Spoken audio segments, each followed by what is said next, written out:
यहाँ भाट है, मार्कशीट पर पांडे हैं और आप जो है कि शंकराचार्य बने बैठे हैं। जो भाट बोल रहे हैं वो भी हिंदू धर्म में ब्राह्मण में ही आते। ज्ञानी रावण भी था। शिवी ददीच हरिचंदन रेसा सहे धर्म हित कोटि कलेसा। आपने इतने बड़े समाज के साथ छल किया है, छद्मवेश धारण किया है। आज वही अखिलेश यादव शंकराचार्य अवमुक्तेश्वरानंद सरस्वती जी के समर्थन में खड़े। जब दो परस्पर शत्रुओं में संधि होती है तो उसी को कहते हैं मातु पिता बालकन ही बोलावहीं उदर भरहीं सोई धर्म सिखावहीं। योगी आदित्यनाथ जी के लिए क्या कहना है? चाहे तो राजशाही ठाट में रह सकते हैं, लेकिन जाकर के योगी जी का देखिए। मेरे पास जो प्रमाण पत्र आया है, शिव प्रसाद गुप्त इनके गांव के प्रधान, ग्राम प्रधान है, बाभनपुर गांव है इनका। वहां से जो इनका प्रमाण पत्र जारी किया गया है उसमें लिखा गया है कि श्री उमाशंकर भाट, श्रीमान उमाशंकर भाट, सुपुत्र श्री राम सुमेर भाट, पौत्र श्री रघुनाथ भाट, निवासी ग्राम बाभनपुर, तहसील पट्टी, जनपद प्रतापगढ़ के निवासी थे, जो अब यह 15 वर्षों से सन्यासी हो गए हैं। अब उमाशंकर भाट का नाम परिवर्तित होकर स्वामी अवमुक्तेश्वरानंद सरस्वती हो गया है। तो इस प्रकार से इनको अपना नाम परिवर्तित करने की क्या आवश्यकता थी? और इन्होंने भाट जाति से हैं और इनके आप मार्कशीट पर देखेंगे जहां से शिक्षा इन्होंने लिया है उसमें इन्होंने अपना नाम पांडे लिखवाया है। तो इस प्रकार का अभिलेखीय हेरा फेरी, इसको आप कानून की भाषा में कहें तो कूट रचित अभिलेख, कूट रचित दस्तावेज इन्हों67 बनवाया है इस पद पर पीठासीन होने के लिए, जो बहुत बड़ा अपराध है। ये 467-68 का इस पर अभियोग बनेगा इनके ऊपर, शंकराचार्य जी के ऊपर। मेरा विषय यह है कि इनकी वास्तविक जाति क्या है। ये अगर इनके ग्राम प्रधान ने इनको भाट दिखाया है तो ये कौन से भाट हैं? उत्तर प्रदेश में तो छोड़िए, 2-3 प्रदेशों में तो ये भाट तो पिछड़ी जात में आते हैं। अब ये कैसे जो है कि शंकराचार्य बन गए? इन्होंने सही दस्तावेज अपना प्रस्तुत किया है कि नहीं किया है? इनका गोत्र क्या है? यह सब पता करिए तो निश्चित रूप से सारा रहस्योद्घाटन हो जाएगा कि ये इनके अंदर जरा सी भी योग्यता नहीं है। देखिए, ज्ञानी होना अलग बात है। ज्ञानी रावण भी था। रावण से बड़ा ज्ञानी न भूतो न भविष्यति। ज्ञानी होने का मतलब यह नहीं है कि आप किसी धर्म पीठ पर बैठ करके धर्म का उपदेश करने के योग्य हो जाएंगे। धर्म का उपदेश करने के लिए आपको वैसा आचरण करना होगा। अभी जैसा कि हमने देखा, आप जा रहे हैं प्रयागराज गंगा स्नान करने के लिए। गंगा स्नान करने जाते समय आपकी पालकी नहीं गई, आपको बड़ा क्रोध आ गया। आप वहाँ पर क्या क्या किए और पुलिस से और आपके बीच में काफ़ी झड़पें हुई, जो तमाम चैनलों पर इस समय आज तक चल रहा है और पूरे विवाद का विषय बना हुआ है। और आप इतने दुराग्रही, दुराभिमानी हैं कि आपने गंगा का स्नान नहीं किया। आप तो धर्म के रक्षक हैं, धर्म के पालक हैं ना। आपका तो धर्म था कि आपको गंगा स्नान करना चाहिए था। ये स्वामी निशिलानंद सरस्वती जी गए, वो जाने लायक नहीं थे बेचारे, व्हील चेयर पर जाकर के स्नान किए इस अवस्था में। लेकिन आपको धर्म से प्रेम नहीं है, आपको अपने अहंकार से प्रेम है। आपने अपने अहंकार को जिंदा रखा। आप किस बात के धर्माधिकारी हैं, किस बात के धर्माचार्य हैं? शिवी ददीच हरिचंदन रेसा सहे धर्म हित कोटि कलेसा। करोड़ों क्लेश को सह करके तब धर्म को बचाया है, तब धर्म की रक्षा होती है। और आप जो है अपने को धर्माचार्य बनते हैं, कहते हैं कि मैं धर्माधिकारी हूँ, धर्माचार्य हूँ, धर्म का उपदेशक हूँ। आज जब से आप बैठे हैं पीठ पर, हम समझ रहे हैं 2022 से बैठे हैं, तब से आप कितने जनमानस में जा कर के धर्म का उपदेश दिया, ज्ञान का उपदेश दिया, जरा सा बताइए तो आपको मैं देख रहा हूं लगातार आप जो जो बात बोल रहे हैं, जो जो कार्य कर रहे हैं, वो या तो भारत के विरुद्ध हो रहा है या तो धर्म के विरुद्ध हो रहा है आपका आचरण, और आप अपने को कह रहे हैं धर्माधिकारी और धर्माचार्य बन रहे हैं। अच्छा, जो आपने जाति को लेकर के सवाल उठाया, तो आप जो भाट बोल रहे हैं वो भी हिंदू धर्म में ब्राह्मण में ही आते हैं, जहां तक मैंने पढ़ा हुआ है। तो शंकराचार्य होने के लिए तो यही चाहिए था कि विद्वान होने चाहिए और ब्राह्मण होने चाहिए, तो इसमें क्या समस्या है जाति को लेकर के आप लोग इतना सवाल खड़े कर रहे हैं? देखिए, ऐसा है कि ब्राह्मण में भी कई कैटेगरी है। जैसे बहुत से ब्राह्मण ऐसे होते हैं, ब्राह्मण हैं, जात से हैं, लेकिन उनको दान लेने का अधिकार नहीं है, और यज्ञ कर सकते हैं, यज्ञ करा नहीं सकते, आचार्य बनने का अधिकार नहीं है। ठीक है, तो ये उसी कोटि के ब्राह्मण होंगे। विद्वान चारण भाट होते हैं, राजभाट होते हैं। जैसे जनक जी के यहाँ जो जनक जी की प्रतिज्ञा सुनाने गए हैं, जा कर के धनुष तोड़ने की जो प्रतिज्ञा सुनाए हैं, बंदी जन तब जनक बुलाए, बिरदावली कहत चली आए, वो भी ब्राह्मण ही थे।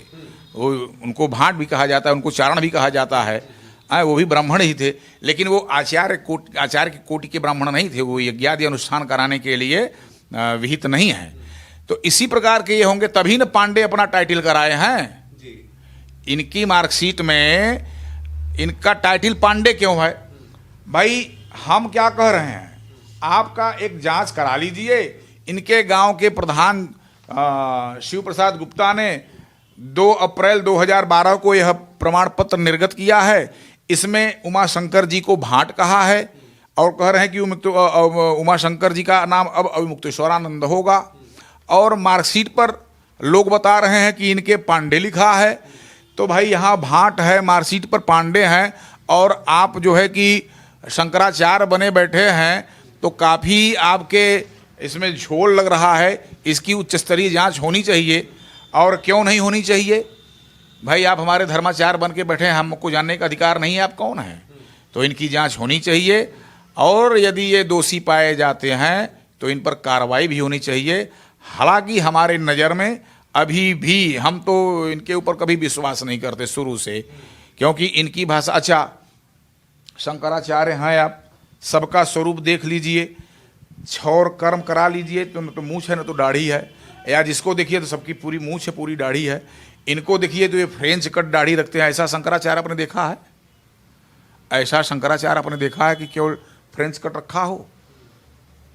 तो इनके रूप स्वरूप, इनके हर विषय पर संदेह की स्थिति बनी हुई है। इनका उच्च स्तरीय जांच कराना जरूरी है, अन्यथा हम लोगों में तो अब यह रह गया है कि गोस्वामी जी ने यह भी लिखा है, मातु पिता बालकन ही बोलावहीं, उदर भरई सोई धर्म सिखावहीं। हम लोग अपने धर्म ग्रंथों को पढ़ते नहीं हैं, और पेट भरने का जो उपक्रम है उसी को धर्म मान बैठे हैं। मैं आपके चैनल के माध्यम से कहता हूं कि किसी की भक्ति अंधभक्ति नहीं करनी चाहिए, क्योंकि कोई व्यक्ति कब कहाँ बिगड़ जाएगा इसकी कोई गारंटी नहीं है। इसलिए आप व्यक्तिवादी न होकर के सिद्धांतवादी होइए, और आपके सिद्धांत क्या होने चाहिए ये सब शास्त्रों में, पुराणों में विहित है। अपने शास्त्रों के अलावा, अपने पुराणों के अलावा, अपने धर्म ग्रंथों के अलावा मैं किसी को नहीं मानता। हमारे सामने एक नहीं, 1000 नहीं, 1 करोड़ लोग भी अगर किसी बात को कहेंगे कि ये बात ये है, और मेरा शास्त्र अगर उसका खंडन करेगा तो मैं उसको मानूंगा, 1 करोड़ को नहीं मानूंगा। आप शास्त्रों के हिसाब से उनके शंकराचार्य होने पे सवाल खड़े कर रहे हैं, उनकी जाति पे सवाल खड़े कर रहे हैं, ठीक है।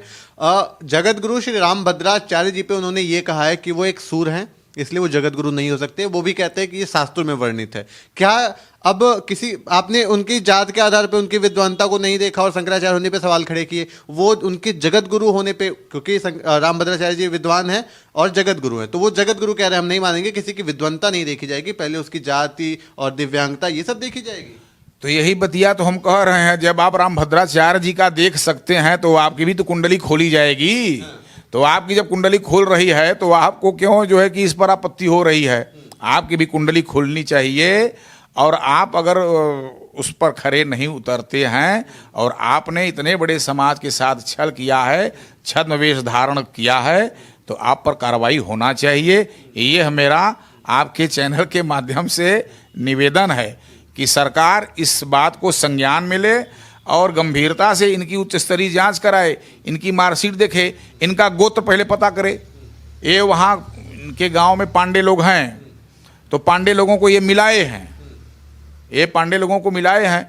तो अब पांडे जो लोग हैं उन लोगों का गोत्र अलग है, और इनके पिताजी का नाम आज भी भाटे चल रहा है। उनसे पूछिए उनका गोत्र क्या है और पांडे जी का गोत्र क्या है।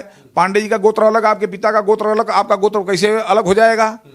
तो ये सब जांच का विषय है, ये सब पता कर लीजिए, पता हो जाएगा कि इन्होंने क्या किया है। मेला कमेटी ने उनसे शंकराचार्य होने का प्रूफ मांगा, तो इन्होंने प्रूफ दिया। इन्होंने सारा कागज दस्तावेज लेके गए, मेला कमेटी को इन्होंने दिया। अब इन्होंने ये कहा है कि हमने सिद्ध किया कि मैं शंकराचार्य हूं, मैं हिंदू हूं। अब इन्होंने कहा है कि योगी जी खुद सिद्ध करें कि वो हिंदू हैं, वो गौरक्षक है। 40 दिन का उन्होंने अल्टीमेटम दिया है। 40 दिन के भीतर योगी आदित्यनाथ को प्रूफ करना है कि वो हिंदू हैं, वो एक गौरक्षक हैं।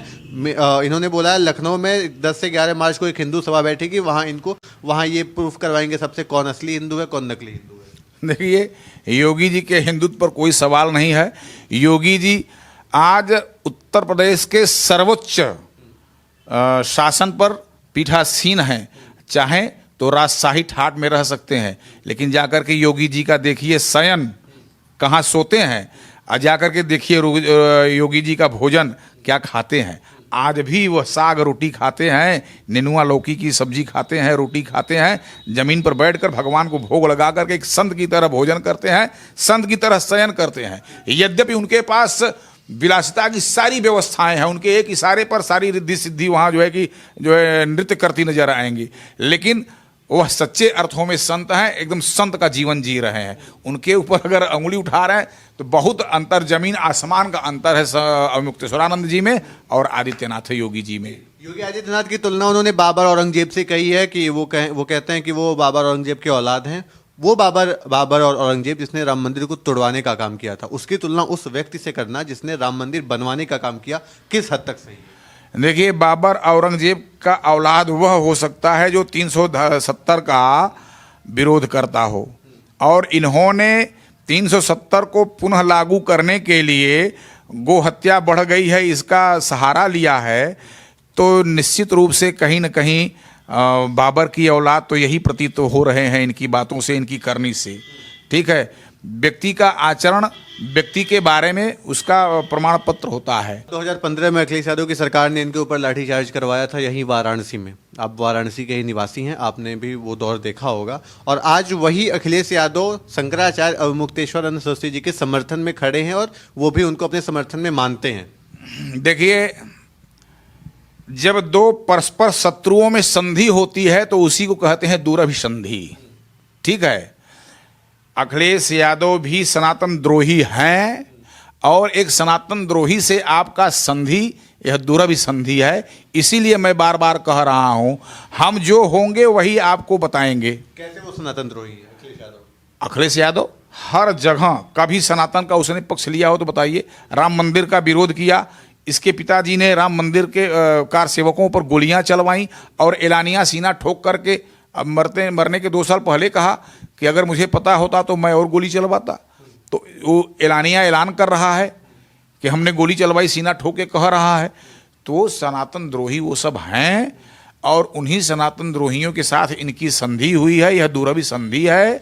इसलिए इनको जो है, जो स्वतः है वह दूसरे में दिखता है। यह कार्य औरंगजेब का है, बाबर का है, तो इनको औरंगजेब बाबर का ये खुद कार्य कर रहे हैं, इसलिए आदित्यनाथ योगी इनको औरंगजेब बाबर दिखाई दे रहे हैं। अंत में शंकराचार्य अवमुक्तेश्वरानंद सरस्वती जी के लिए क्या कड़ा संदेश देना चाहिए? मैं उनके लिए कड़ा संदेश नहीं देना चाहूँगा। उनके लिए कहूँगा, विधाता ने आपको अगर सद्बुद्धि दिया है, विवेक दिया है, तो आप अपने पद से सुखपूर्वक त्याग दीजिए उस पद को, क्योंकि आपका पाप आपका भोजन करने जा रहा है। एक श्लोक और उद्धृत करके मैं अपनी वाणी को विराम दूंगा। धर्मो रक्षति रक्षितः, धर्म की रक्षा करोगे तो धर्म आपकी रक्षा करेगा। धर्म एव हतो हंता, अगर धर्म को हतोगे तो धर्म तुम्हें हत देगा। इसलिए आप धर्माचार्य हैं, आप धर्म की रक्षा के लिए बने, धर्म की रक्षा कीजिए, और नहीं धर्म को हतेंगे, धर्म को हती रहे हैं आप। उस पीठ पर बैठ करके धर्म को हत रहे हैं, इसलिए धर्म अब आपको हतने जा रहा है। अभी भी आपके पास बुद्धि विवेक हो तो हट जाइए, अपने दुराग्रह अपने दुराभिमान से माफी मांग करके हट जाइए, उसको छोड़ करके हट जाइए। योगी आदित्यनाथ जी के लिए क्या कहना चाहेंगे? योगी आदित्यनाथ जी बहुत ही शानदार मुख्यमंत्री हैं। योगी आदित्यनाथ को पर हम सभी प्रदेशवासियों को गर्व है।